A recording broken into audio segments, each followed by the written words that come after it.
Oren alzando unas manos limpias.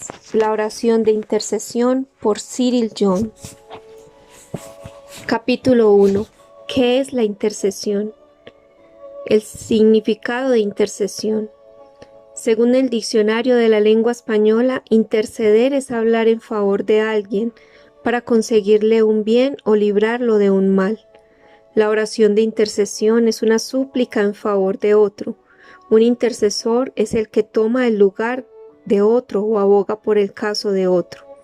Otra definición de intercesión es oración santa, creyente, perseverante, por la que alguien ruega a Dios en nombre de otro u otros que necesitan desesperadamente la intervención de Dios. Un acto de amor. La oración de intercesión va más allá de las necesidades propias, se relaciona con el plan salvífico de Dios, es ser partícipe de la obra de salvación de Dios. La intercesión es entrar en una alianza humano-divina dentro de la misión de Dios para el mundo. Su ámbito es muy amplio. Lo verdaderamente característico de la intercesión es que en ella tomamos sobre nosotros las cargas que pertenecen a aquellos por quienes oramos.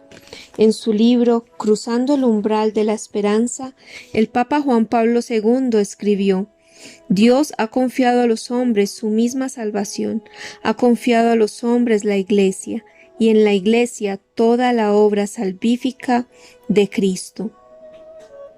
Ha confiado a cada uno, tanto cada persona como el conjunto de los seres humanos. Ha confiado a cada uno todos y a todos cada uno. Este es el fundamento de la intercesión. Todo cristiano tiene la obligación de interceder porque es una responsabilidad encomendada a él como Padre del plan de Dios. A una pregunta hecha al Papa Juan Pablo II sobre las intenciones por las que oraba, él respondió que la intención de su oración era la alegría y la esperanza, el dolor y la angustia de los hombres de nuestro tiempo. Esto constituye el contenido de la intercesión. La intercesión es un acto de amor. En Juan 11, 1 al 44, se describe muy bien el acto de intercesión. Este episodio tuvo lugar en una aldea llamada Betania, a más de 3 kilómetros de distancia de Jerusalén. Había 3 miembros de la familia: Lázaro, María y Marta. María fue la que ungió al Señor con perfume y le secó los pies con sus cabellos. Cuando Lázaro se enfermó gravemente, las hermanas enviaron un mensaje a Jesús: Señor, al que tú amas está enfermo. Pero Jesús estaba a 100 kilómetros de distancia. Para el momento en que decidió llegar, Lázaro llevaba ya 4 días muerto. Muchas personas estaban allí para consolar a las hermanas por la pérdida de su hermano. Cuando Marta supo que Jesús había llegado, fue y lo saludó. Mientras María permanecía en casa, Marta dijo a Jesús: Señor, si hubieras estado aquí no habría muerto mi hermano, pero aún ahora sé que todo lo que pidas a Dios, Dios te lo concederá. Marta fue y le dijo a María que Jesús había llegado. María también salió y se encontró con Jesús y arrodillándose a sus pies le dijo: Señor, si hubieras estado aquí no habría muerto mi hermano. Cuando Jesús la vio llorando y también a los judíos que venían llorando con ella, se turbó su espíritu y se conmovió profundamente. Cuando llegó a la tumba, él también se echó a llorar. Había una gran piedra que cerraba la entrada en la tumba, y Jesús dijo: Quiten la losa. Marta le dice: Señor, ya huele mal porque lleva 4 días. Jesús les dijo: ¿No te he dicho que si crees verás la gloria de Dios? Entonces quitaron la piedra y Jesús miró al cielo y dijo: Padre, te doy gracias porque me has escuchado. Y clamó con voz potente: Lázaro, sal afuera. El muerto salió, las manos y los pies y la cara estaban vendados con tiras de tela. Jesús les dijo: Desátenlo y déjenlo andar. La intercesión, por tanto, es lo que María y Marta hicieron por Lázaro. Es un acto de compasión, de fe en el poder de Dios expresado en oración. Petición e intercesión. En la oración de petición, una persona o un grupo de personas oran por alguna o algunas necesidades especiales de otra persona o grupo de personas o por una situación. El término petición tiene un ámbito limitado, es como una petición presentada a una autoridad. Puede que pasemos al lado de una mujer embarazada mientras vamos caminando por la calle y hacemos una oración silenciosa a Dios para que bendiga a su hijo por nacer y para que tenga un parto seguro. Cuando pasamos por un hospital, pedimos por los pacientes que están allí sufriendo de males terribles. Cuando vemos un mendigo tirado en la calle, además de ofrecerle limosna, pedimos al Señor que lo bendiga. Es también una petición cuando hacemos oración por alguna necesidad durante la oración, en las reuniones de oración. Por otro lado, la intercesión es mucho más que una oración breve y hecha una sola vez. La intercesión va más allá de las necesidades personales. Su ámbito abarca la iglesia, la ciudad, la nación y el mundo que necesita oración. En la oración de los fieles durante la Eucaristía Dominical tenemos unas cuantas oraciones de petición. Sin embargo, el Viernes Santo, la Iglesia intercede también por la unidad de los cristianos, por el pueblo judío, por aquellos que no creen en Dios, por aquellos que no creen en Cristo. Hay una exhortación primero, luego toda la asamblea ora en silencio y el celebrante hace una plegaria en nombre de la asamblea. Tiene un ámbito mucho más amplio. En la petición Dios hace algo por nosotros. En la intercesión Dios hace algo por medio de nosotros. Dios nos hace uno con Cristo, el gran intercesor, en su oración por el mundo entero. Comúnmente se hace una distinción entre oración de alabanza, petición y acción de gracias. La alabanza y la acción de gracias con frecuencia están entrelazadas en el mismo movimiento del alma, puesto que Dios se revela como digno de alabanza en todos sus actos benevolentes hacia el hombre. La alabanza con toda naturalidad se convierte en agradecimiento y bendición y se expresa con alegría, sobre todo en la oración común. La petición o intercesión, por otro lado, se relacionan más con el plan salvífico de Dios. Se reza pidiendo que la salvación de Dios sea concedida a toda la tierra. Magnificando algo ante Dios. Me topé con un escrito que describía lo que hace un intercesor valiéndose de una analogía con las primeras palabras del Cántico de María. Proclama mi alma la grandeza del Señor. Lucas 1:46. Literalmente, mi alma magnifica al Señor. La palabra magnificar significa engrandecer, alabar, ensalzar. Una lupa, que es un lente de aumento, cuando se coloca sobre un texto y se enfoca correctamente, nos permitirá ver una palabra o frase con claridad, aumentándola de modo que se destaque sobre el texto alrededor. ¿Alguna vez ha tomado un lente o una lupa y colocándola sobre un pedazo de papel ha hecho que los rayos de sol la atraviesen? El papel lentamente se vuelve marrón y como el calor concentrado llega hasta él, aparece humo y finalmente el papel arde en llamas. Como intercesores estamos llamados a enfocar el poder de Dios en las personas y situaciones a través de la oración. Por la intercesión nos colocamos a la disposición de Dios como un lente de oración. El intercesor, por consiguiente, es lupa, o sea, lente que aumenta o magnifica. Es lente de Dios de muchas maneras. Él invoca con confianza la misericordiosa intervención de Dios sobre la vida de las personas y también tributa alabanza y acciones de gracias a Dios, quien extiende su mano para salvar. El intercesor se une a Cristo, quien alaba y da gracias al Padre, y comparte la agonía de Cristo, que está entre el cielo y la tierra implorando la salvación del mundo. Eso es intercesión. 2. La intercesión es estar en la brecha. Muchos creyentes no saben lo que es la intercesión. Ellos dirían que es oración. No obstante, existen diferentes formas de oración. La intercesión es muy diferente a otras formas ordinarias de oración. Es una forma de oración muy específica. Intercesión, que viene de la palabra latina intercedere. Significa hacer una petición en nombre de otro. Interceder es estar entre dos partes, rogando ante uno en el nombre del otro. Modelos en el Antiguo Testamento. El primer ejemplo de intercesión en la Escritura se encuentra en la historia de Sodoma y Gomorra, dos ciudades que Dios quería destruir a causa de los graves pecados de los habitantes. Es aquí donde Abraham se presenta ante Dios y le dice: ¿es que vas a destruir al inocente con el culpable? Luego sigue la acción intercesora de Abraham en nombre del pueblo de Sodoma y Gomorra, que estaba a punto de ser destruido. Génesis 22:33. Aquí Abraham está suplicando, pidiendo de todo corazón, literalmente haciendo ruegos por la salvación de Sodoma y Gomorra. Él lo hacía porque había una brecha en la relación de Dios con el pueblo de Sodoma y Gomorra a causa de sus pecados. La actitud suplicante de Abraham es digna de atención, pues la verdadera intercesión es implorar a Dios por otro. Abraham suplica como si Sodoma y Gomorra fuese suya, y no se rinde tan fácilmente. Moisés es preeminente entre todos los hombres de oración del Antiguo Testamento. Se puso en la brecha después de que los israelitas pecaron contra Dios al adorar el becerro de oro, y Dios estaba a punto de destruirlos.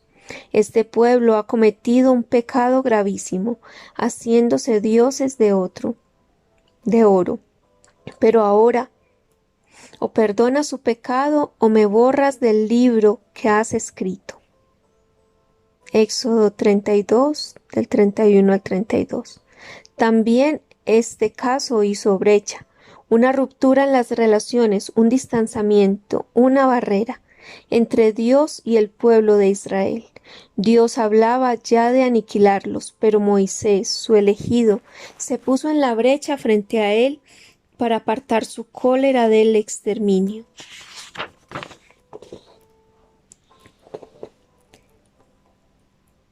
El intercesor es un mediador. Mediación significa colocarse en medio de dos partes en conflicto con el propósito de unirlos. En el uso eclesiástico, tanto la mediación como la intercesión denotan la intervención, en primer lugar de Cristo y en segundo lugar de la Santísima Virgen, los ángeles y los santos en nombre de los seres humanos. Sería mejor limitar la palabra mediación para la acción de Cristo e intercesión para la acción de la Santísima Virgen, los ángeles y los santos. Jesús es mediador en el sentido absoluto de la palabra, en una manera que nadie más puede ser. Su mediación se centra en la restauración de la amistad entre Dios y los seres humanos. La palabra hebrea usada es pago, que se ha traducido como intercesión. La palabra pago en el original hebreo significa ponerse en medio de forma persistente. Abro comillas, busqué entre todos ellos a alguien que construyera una muralla y se mantuviera en la brecha frente a mí en favor del país para que no lo destruyera, pero no pude encontrarlo. Ezequiel 22:30. El Señor no iba a tolerar el pecado del pueblo de Israel, pero buscaba a alguien que se colocara en medio, entre él y la gente, para que intercediera por ellos. El Señor ha visto consternado que nadie interviene, su poder lo socorre, su justicia lo apoya. La misma palabra pago se utiliza aquí y se ha traducido como intervenir. La Gran Muralla China. He subido a la Gran Muralla China en 2 ocasiones, el 21 de marzo del 2009 y el 30 de junio de 2010. La Gran Muralla China es Patrimonio de la Humanidad proclamada por la UNESCO y una de las 7 maravillas del mundo. La muralla se extiende más de 6.400 kilómetros aproximadamente, al igual que un dragón gigantesco serpentea de un lado a otro a través de desiertos, praderas, montañas y mesetas. Se trata del proyecto de construcción más grande jamás realizado. El grosor de la muralla varía entre unos 4,5 metros y 9 metros. Es de hasta 7,5 metros de altura, construida con losas de piedra. Está almenada en ambos lados con ladrillos. Un gran ejército de hombres integrado por soldados, prisioneros y personas de la localidad construyeron el muro desde el siglo V a.C. hasta el siglo XVI. Se ha estimado que entre 2 y 3 millones de trabajadores chinos murieron durante los 2100 años que llevó la construcción de la muralla. De hecho, esta majestuosa fortaleza fue construida con sangre, sudor y lágrimas. ¿Para qué construyeron una muralla tan gigantesca? La muralla no es solo una pared, sino un símbolo de la sabiduría, valentía y tenacidad del pueblo chino. Fue construida con el propósito de proteger el norte de China de los mongoles y otros invasores. En su apogeo, la muralla solía ser vigilada por más de 1 millón de hombres. Los guerreros estaban emplazados a lo largo de la construcción como una primera línea de defensa contra el enemigo invasor. Mientras me encontraba en la gran muralla, sentí que el Señor me daba una nueva visión y convicción sobre el ministerio de intercesión. Me acordé de Ezequiel 22:30. Que dice: busqué entre todos ellos a alguien que construyera una muralla y se mantuviera en la brecha frente a mí en favor del país para que no lo destruyera, pero no pude encontrarlo. En el capítulo 22 hay 3 diferentes mensajes de Dios sobre Jerusalén para mostrarle sus pecados y los juicios que vendrán sobre ellos a causa de esos pecados. Los pecados por los que se acusa a Jerusalén son homicidio, idolatría, desobediencia a los padres, opresión y extorsión, profanación del día de reposo y de otros objetos sagrados, etc. 4 clases de personas que cometieron los pecados fueron jefes, sacerdotes, príncipes y profetas.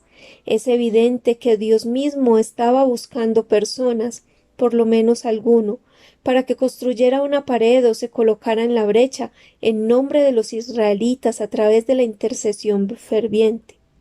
Al igual que los chinos construyeron la gran muralla para proteger el territorio chino de la invasión de los mongoles y otros, el intercesor construye un muro por medio de la oración para proteger el dominio del reino de Dios en la tierra y en los corazones y mentes del pueblo de Dios.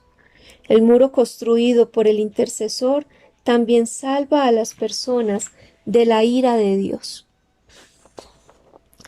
La coronilla de la Divina Misericordia. La coronilla de la Divina Misericordia es una devoción muy popular.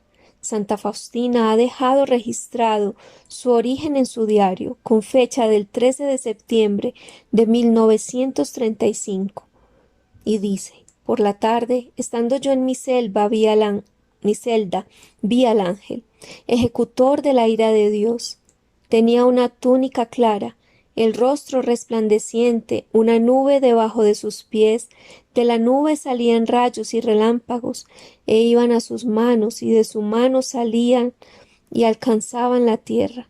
Al ver esta señal de la ira divina que iba a castigar la tierra y especialmente cierto lugar, por justos motivos que no puedo nombrar, empecé a pedir al ángel que se contuviera por algún tiempo, y el mundo haría penitencia, pero mi súplica era nada comparada con la ira de Dios. En aquel momento vi a la Santísima Trinidad. La grandeza de su majestad me penetró profundamente y me atreví a repetir la plegaria. En aquel mismo instante sentí en mi alma la fuerza de la gracia de Jesús que mora en mi alma. Al darme cuenta de estas gracias, en el mismo momento fui raptada ante el trono de Dios. Oh, qué grande es el Señor y Dios nuestro, e inconcebible su santidad. No trataré de describir esta grandeza, porque dentro de poco la veremos todos tal como es. Me puse a rogar a Dios porque el mundo, con las palabras que oí dentro de mí, Cuando así rezaba, vi la impotencia del ángel que no podía cumplir el justo castigo que corresponde por los pecados. Nunca antes había rogado con tal potencia interior como entonces. Las palabras con las cuales suplicaba a Dios son las siguientes: Padre eterno, te ofrezco el cuerpo, la sangre, el alma y la divinidad de tu amadísimo Hijo, nuestro Señor Jesucristo, por nuestros pecados y los del mundo entero. Por su dolorosa pasión, ten misericordia de nosotros. A la mañana siguiente, cuando entré en nuestra capilla, oía esta voz interior: cuantas veces entre en la capilla, reza enseguida esta oración que te enseñé ayer. Está claro que la coronilla de la Divina Misericordia es un instrumento dado a Santa Faustina para colocarse en la brecha entre Dios y el mundo. La coronilla de la Divina Misericordia, consecuentemente, es una poderosa oración de intercesión. Construyendo una muralla de intercesión.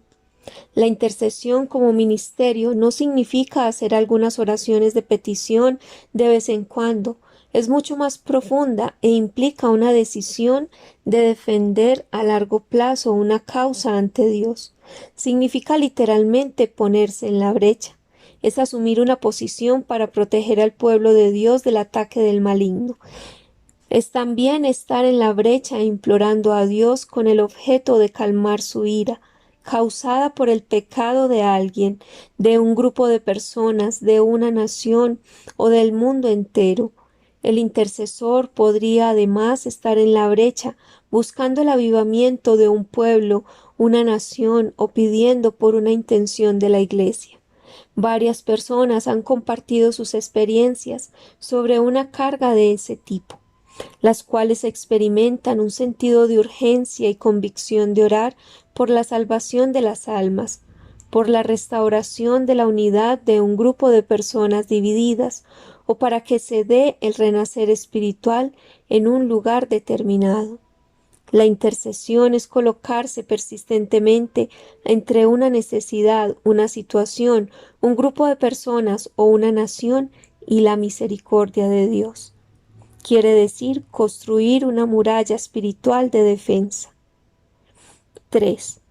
El combate espiritual en la intercesión. Hay 3 áreas del mal contra las que todo creyente está llamado a luchar: el mundo, la carne y el diablo. Es un concepto erróneo pensar que el combate espiritual se trata de expulsar demonios solamente. También se extiende al mundo de la carne.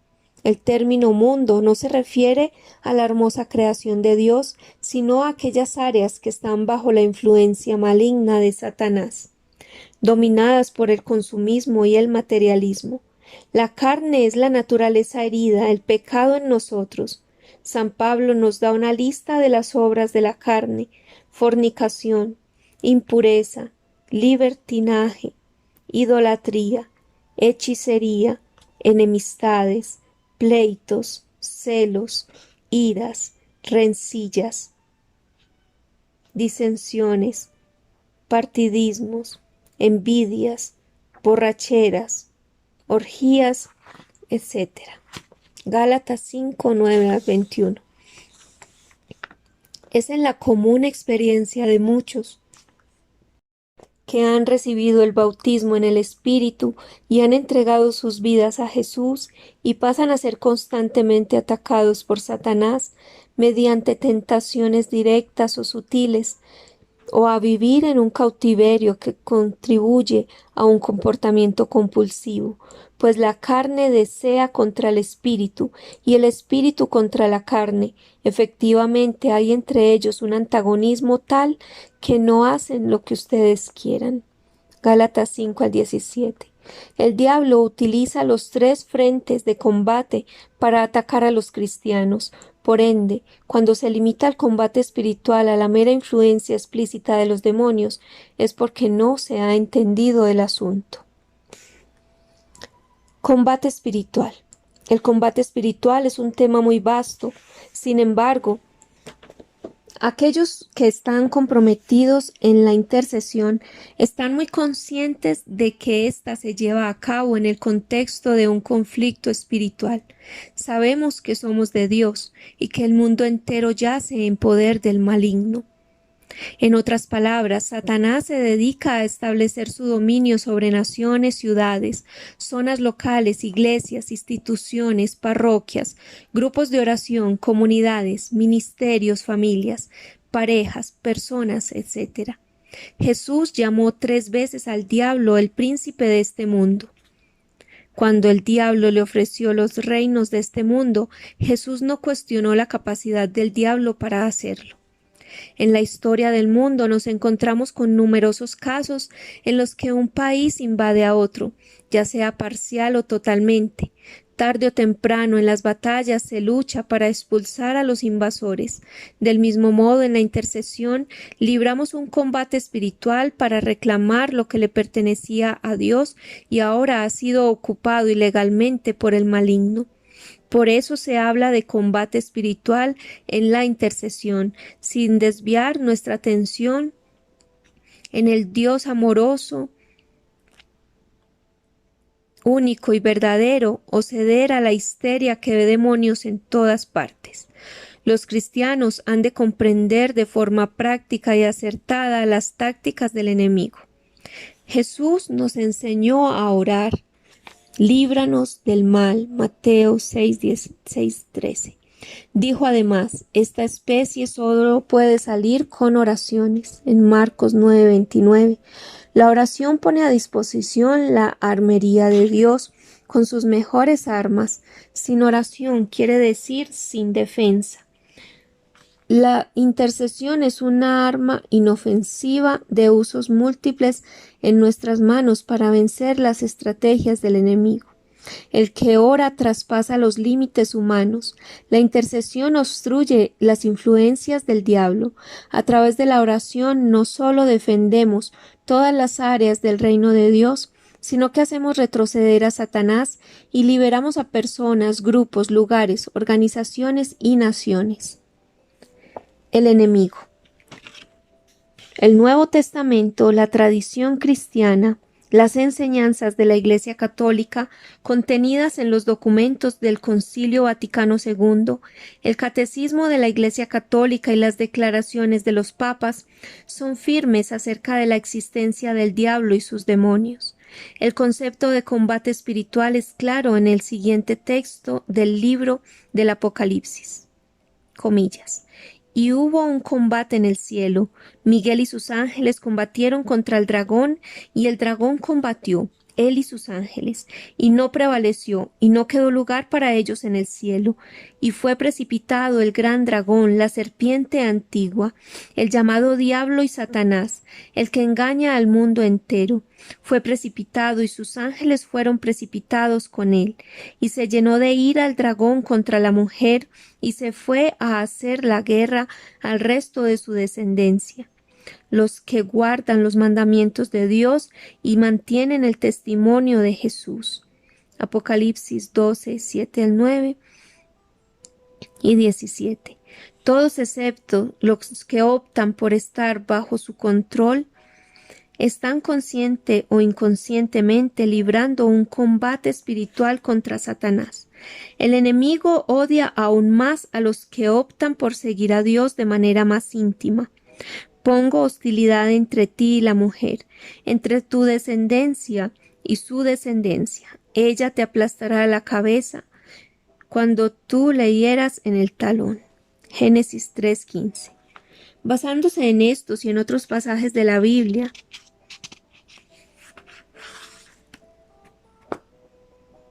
los padres de la Iglesia nos dicen que Satanás y sus espíritus malignos eran ángeles que perdieron su lugar en el cielo por el pecado. Su pecado es generalmente descrito como el orgullo. En efecto, Dios no perdonó a los ángeles que pecaron, sino que precipitándolos en las tenebrosas cavernas del infierno, los entregó, reservándolos para el juicio. El enemigo es un ser espiritual, maligno, astuto, que está organizado principados, potestades, dominaciones, y que se oponen para que nosotros no hagamos la voluntad de Dios. Sin embargo, es un hecho que hay cristianos, incluso algunos católicos, que niegan la existencia del diablo y los demonios. El Catecismo de la Iglesia Católica nos enseña que el triunfo final del reino de Cristo no tendrá lugar hasta el regreso de Cristo al mundo al final de los tiempos. La Iglesia venida de Cristo significará también la derrota absoluta de todos los poderes del mal, incluido Satanás. Hasta entonces, el reino seguirá siendo atacado por los poderes del mal, mientras los cristianos aguardan con esperanza la segunda venida de su Salvador. San Pedro nos advierte acerca de las malas intenciones de Satanás. Sean sobrios, velen. Su adversario el diablo, como león rugiente, ronda buscando a quien devorar. Primera de Pedro 5:8. Una regla primordial para el combate espiritual es que aunque debemos estar conscientes de que Satanás y los espíritus malignos existen, no debemos estar pensando y hablando mucho sobre ellos. Nuestro objetivo y preocupación principales deben ser seguir y servir al Señor en lugar de volvernos morbosamente preocupados por posibles perturbaciones del maligno. Sin embargo, confiadamente debemos resistir al adversario con una fe firme en Cristo y su poder omnipotente sobre el mal. El combate. Porque nuestra lucha no es contra adversarios de carne y hueso, sino contra los principados, contra las potestades, contra las dominaciones de este mundo de tinieblas, contra los espíritus malignos de las alturas. Efesios 6:12. La versión Reina Valera contemporánea ofrece una traducción más específica. La batalla que libramos no es contra gente de carne y hueso. El conflicto involucra a todos los cristianos, no solo a cierto grupo de personas especializadas como sacerdotes, misioneros, predicadores, etc. Tampoco está destinado únicamente a personas bajo la esclavitud del pecado o principiantes en el camino espiritual. Desde los acontecimientos cotidianos de nuestra vida personal hasta el complejo trabajo de gobiernos y organizaciones, Satanás ha sido capaz de enredar los asuntos del pueblo y la Iglesia con trampas artificiosas, llevando a muchos hombres y mujeres a la ruina. Es fundamental recordar que estamos librando la batalla contra un enemigo que ya ha sido vencido. Con su muerte y resurrección, Jesús ha derrotado al enemigo. Satanás es un ser rebelde que ha sido despojado de toda autoridad legítima. Gracias a Dios que nos da la victoria por medio de nuestro Señor Jesucristo, nos dice en la 1 Corintios 15:57. Jesús dijo acerca de la Iglesia que las puertas del infierno no prevalecerán sobre ella. Mateo 16:18. Jesús también dijo a sus discípulos: miren, les he dado el poder de pisotear serpientes y escorpiones y poder del enemigo, y nada les hará daño alguno. Lucas 10:19. Santiago nos dice: resistan al diablo y huirá de ustedes. Santiago 4:7. En este sentido, la advertencia del cardenal Paul Joseph Cordes en su libro Llamado a la Santidad es muy pertinente. Abro comillas. En ocasiones se ha puesto un énfasis desmesurado por parte de algunos en la renovación, en esta lucha contra los espíritus malignos de cuya realidad no se puede dudar. La experiencia y la sabiduría de los santos enseñará que sería ingenuo ignorar la existencia y la influencia de los demonios, pero tampoco se debe sobreestimar su poder o importancia, ni se debe sospechar su presencia en cualquier situación de crisis espiritual. La victoria de Cristo y la autoridad que ha dado a su Iglesia nos proporcionan los medios para triunfar sobre Satanás y sus dominios. Los sacramentos, especialmente el sacramento de la reconciliación, los sacramentales, la oración y el ayuno. El campo de batalla. ¿Dónde entabla la batalla el enemigo? La mayoría de las veces el campo de batalla es la mente, pues pues aunque procedemos como quien vive en la carne, no militamos según la carne, ya que las armas de nuestro combate no son carnales. Es Dios quien les da la capacidad de derribar torreones, deshacemos sofismas y cualquier baluarte que se alce contra el reconocimiento de Dios y reducimos los entendimientos a cautiverio para que se sometan a la obediencia de Cristo. Segunda de Corintios 10, 3 al 5. San Pablo pone de relieve más adelante los incrédulos cuyas mentes ha obcecado el Dios de este mundo para que no vean el resplandor del Evangelio de la gloria de Cristo, que es imagen de Dios. Segunda de Corintios 4:4. La mente es el lugar donde Satanás y sus fuerzas libran el combate con el fin de tomar control de nuestros pensamientos, imaginaciones, convicciones y decisiones. Por ejemplo, la pérdida del sentido del pecado es una cuestión de la mente. El ateísmo tiene su existencia en la mente. La convicción de que el aborto no es un pecado es algo que el enemigo ha sembrado en las mentes de muchas personas. A través de la intercesión, la mente se libera del control del maligno. La protección del luchador, la armadura de Dios. ¿Quién es el luchador? En sentido general, todo creyente es un luchador. Sin embargo, en el contexto de la intercesión, cada intercesor es un poderoso combatiente. Dios nos ha dado la armadura que debemos usar para protegernos de las tácticas del enemigo, para impedirle que reconstruya fortalezas y para liberar a los esclavizados por él. San Pablo nos aconseja protegernos con toda la armadura de Dios. Y dice, por lo demás, busquen su fuerza en el Señor y en su invencible poder. Pónganse las armas de Dios para poder afrontar las acechanzas del diablo. Estén firmes, ciñan la cintura con la verdad y revistan la coraza de justicia. Calcen los pies con la prontitud para el evangelio de la paz. Embracen el escudo de la fe, donde se apagarán las flechas incendiarias del maligno. Pónganse el casco de la salvación y empuñen la espada del Espíritu, que es la palabra de Dios. La carta a los Efesios fue escrita por Pablo, desde la prisión en Roma, donde los legionarios romanos lo custodiaban. El apóstol se refiere a las 6 armas que normalmente usaban los soldados romanos y las compara con las almas para el combate espiritual. Hay 2 maneras de hacer frente a la obra de Satanás. La primera es defensiva. Tenemos que defendernos, y el objeto de nuestra intercesión es contrariar sus tácticas y ataques. La segunda es ofensiva, haciendo retroceder y acometiendo su territorio a través de una intercesión ferviente que contrarrestre sus obras. En consecuencia, la armadura de Dios descrita por San Pablo es de 2 categorías. Las 5 primeras son armas de defensa y la última, la palabra de Dios, es al mismo tiempo defensiva y ofensiva. Derek Prince escribió en su libro La batalla espiritual: mientras Satanás mantenga a la Iglesia a la defensiva, su reino no será derrotado. Por tal motivo, tenemos la obligación absoluta de salir de la defensiva y de la simple autoprotección a una posición de ataque.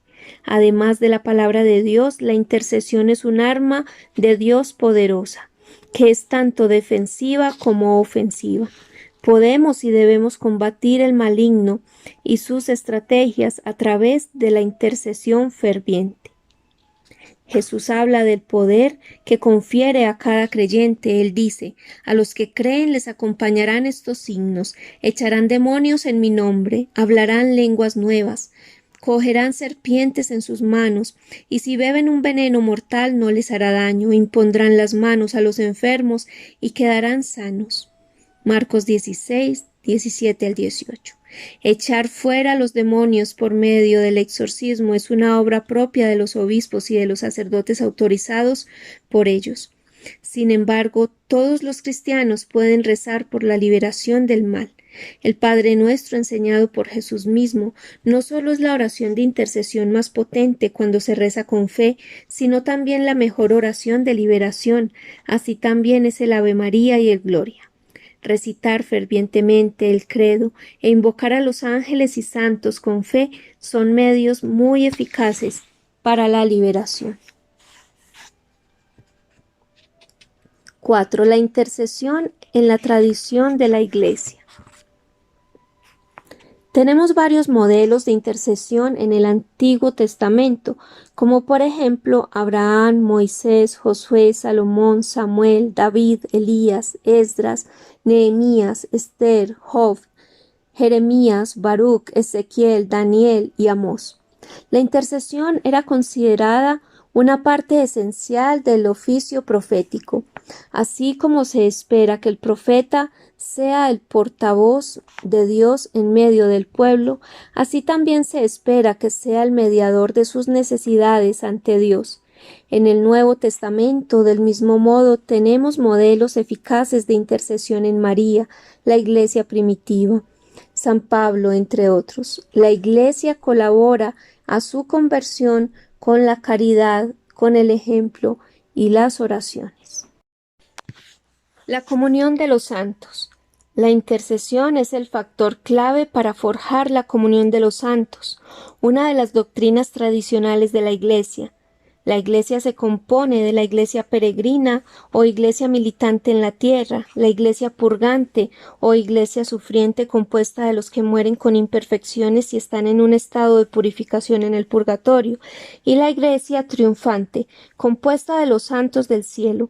Como todos los creyentes forman un solo cuerpo, el bien de los unos se comunica a los otros. Es pues necesario creer que existe una comunión de bienes entre la Iglesia. La Iglesia nos enseña que los santos interceden por nosotros, por lo mismo que los bienaventurados están más íntimamente unidos a Cristo, consolidan más eficazmente a toda la Iglesia en la santidad. No cesan de interceder por Él, con Él y en Él a favor nuestro ante el Padre, ofreciéndole los méritos que en la tierra consiguieron por el mediador único entre Dios y los hombres, Cristo Jesús. Primera de Timoteo 2:5. Su fraterna solicitud contribuye, pues, mucho a remediar nuestras debilidades.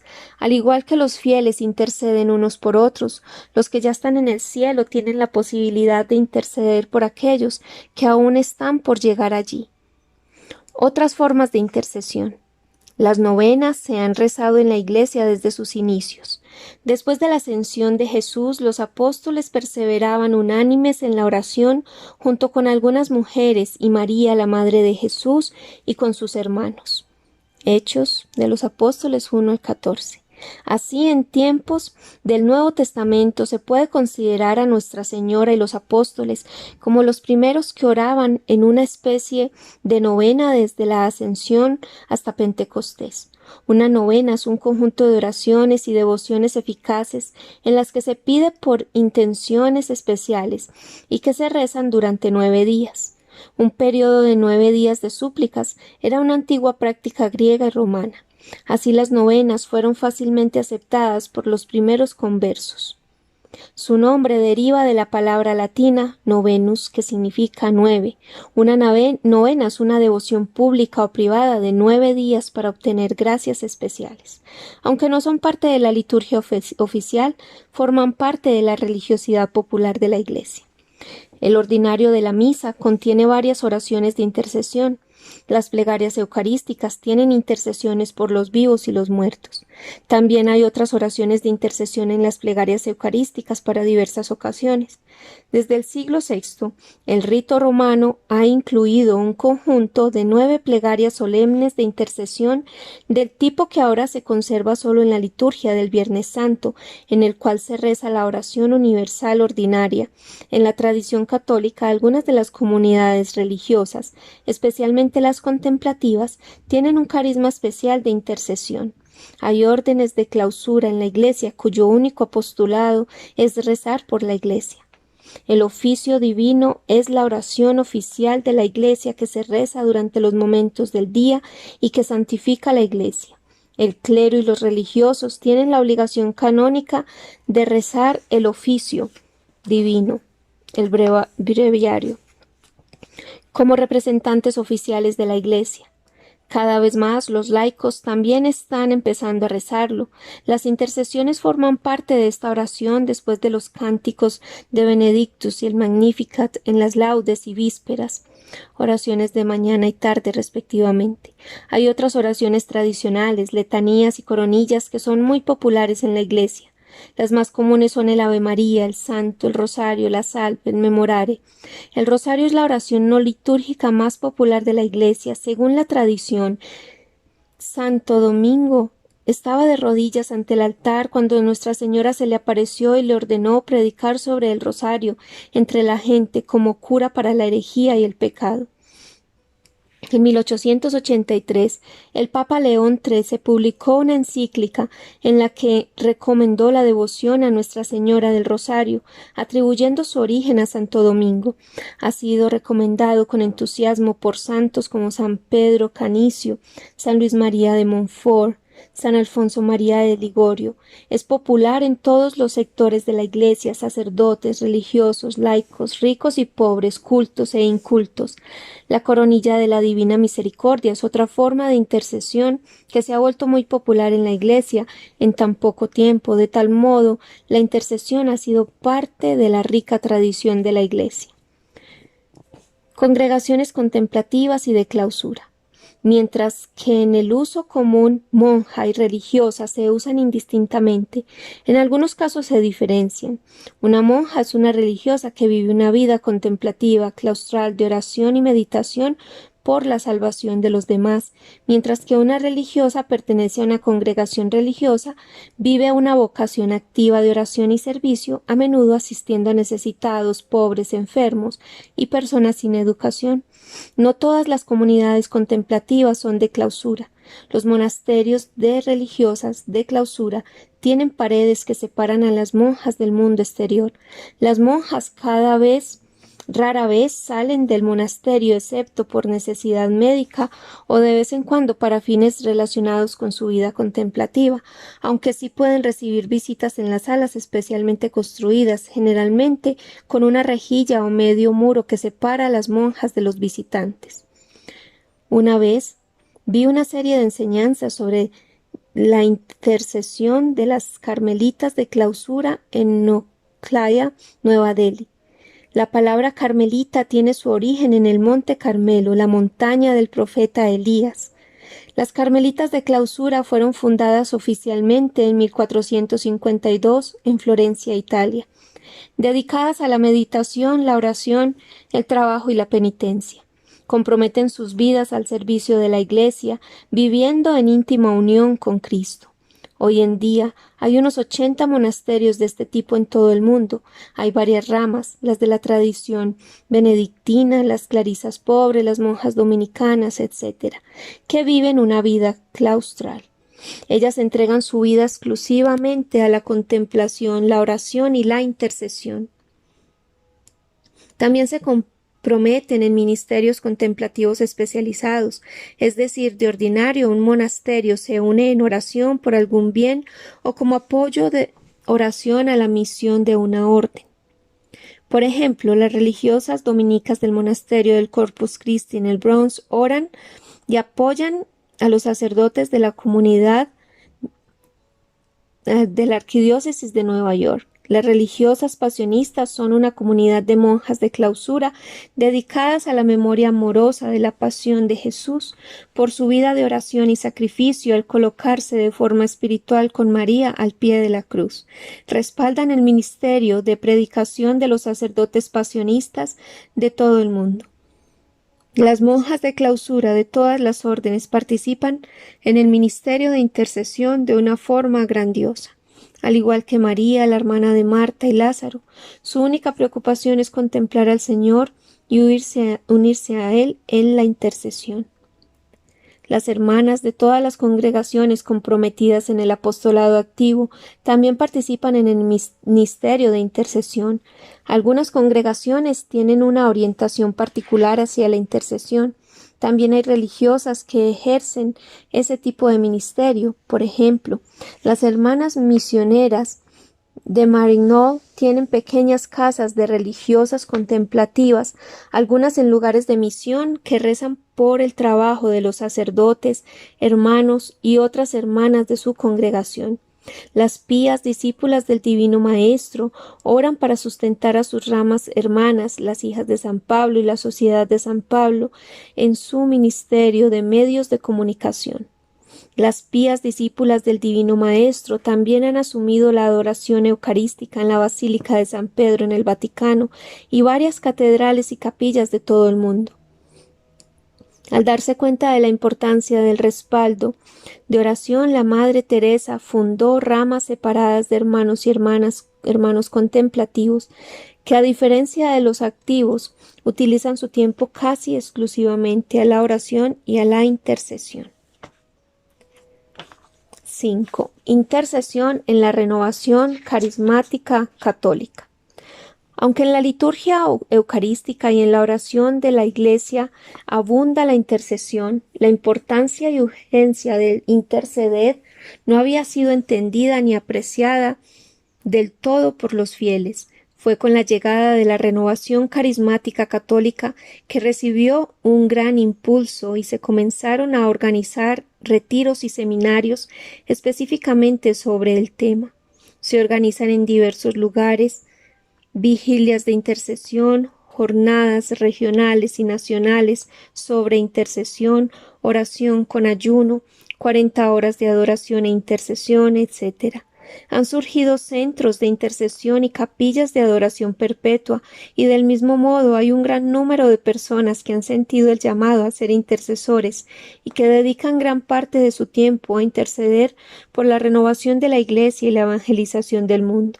También sé de personas que han entregado toda su vida a causa de la intercesión. No será una exageración decir que la intercesión no solo recibió un gran impulso, sino que también pasó a ser reconocida y promovida por la Iglesia con el esparcimiento de la renovación. Testimonio de intercesión de la India.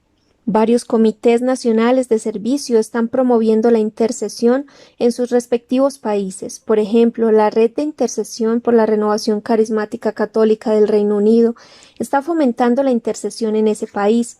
Como miembro del equipo nacional de servicio de la India, se me confió la responsabilidad de establecer la Red Nacional de Intercesión en agosto de 1955. Esta red logró que se sumaran cerca de 10.000 miembros en todo el país, quienes asumieron el compromiso de apartar por lo menos 15 minutos al día para orar por las intenciones que estaban siendo distribuidas por el ministerio cada mes. Un boletín trimestral de intercesión se comenzó a editar para publicar enseñanzas, testimonios e informes acerca de la intercesión. Las intenciones mensuales de la RNI, Red Nacional de Intercesión, fueron publicadas en Caris India, Revista Nacional de la Renovación Carismática Católica de la India, y también en Madhyasta. Actualmente, el 2 de octubre de cada año se tiene como el Día Nacional de Intercesión en el país. Regiones, grupos de oración, centros, ministerios y especialmente comunidades organizan la intercesión en ese día con vigilias, cadenas de ayuno, rosarios, adoración, celebraciones eucarísticas, etc. Año tras año comenzaron a organizarse retiros nacionales de intercesión en verano, los cuales recibieron una muy buena respuesta de parte de todas las regiones. Las regiones también comenzaron a organizar retiros. Muchas regiones nombraron coordinadores nacionales de la intercesión y asimismo crearon redes nacionales de intercesión como la Red de Intercesión de Madrás, Red de Intercesión de Pune, Red de Intercesión de Mysore, Red de Intercesión de Mumbai, etc. A escala internacional, Hay varios centros de intercesión y redes de oración en pro de la renovación de la Iglesia, habiendo sido testigo del ministerio de intercesión desarrollado en muchos países. Los servicios a la renovación carismática católica internacional decidió realizar un evento internacional sobre la intercesión en Asís del 19 al 23 de mayo de 2010. En los días previos a Pentecostés, 320 personas de 40 países se reunieron para el evento especial de intercesión denominado Asís 2010. Al comentar sobre el evento, Michel Morin, presidente del Consejo, dijo: «Tenemos la sensación de que este evento internacional fue solo el comienzo de algo mucho más grande que el Señor está haciendo a través de este fuerte llamado de intercesión». El Consejo está convencido de que Asís 2010 debería ser prolongado con más eventos de intercesión a nivel internacional, regional y nacional. La renovación ha jugado un papel decisivo en la formación de varios centros de adoración eucarística en numerosas partes del mundo. Hay poderosos testimonios procedentes de regiones, centros y ministerios que donde quiera que se haya intensificado la intercesión se ha experimentado un crecimiento y un fervor sin precedentes. La intercesión, de hecho, ha demostrado ser la fuente de poder de muchas iniciativas y ministerios.